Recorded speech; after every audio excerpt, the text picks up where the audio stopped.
Jeg hedder Mia. Jeg er socialpædagog, og jeg arbejder på Center Lindegården i Roskilde, som er et bosted for psykisk syge. For et måned siden skete det, som vi alle sammen havde frygtet.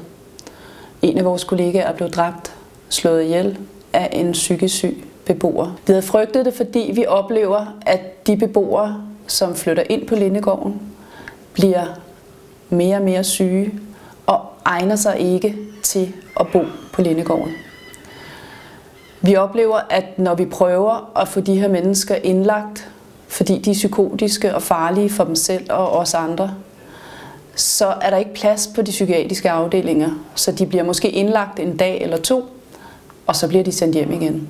Det vil sige, at vi skaber utryghed både blandt dem, som flytter ind, og som egentlig har brug for at være indlagt på en psykiatrisk afdeling, og så skaber vi utryghed for dem, som allerede bor her, og som egentlig har rigtig god gavn af at være her. Det arbejde, som jeg holder rigtig meget af, og som jeg er glad for, og som jeg ved, mine kollegaer er glade for, har forandret sig.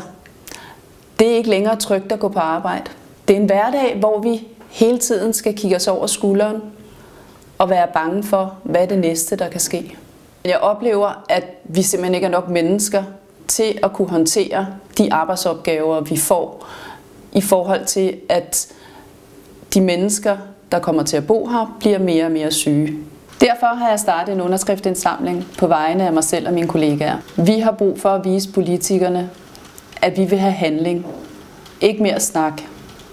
Jeg har brug for din hjælp til at skrive under, så vi kan vise dem, at det ikke kun er Lindegården, men det er hele Danmark og alle bosteder i hele Danmark, der ikke vil have flere drab.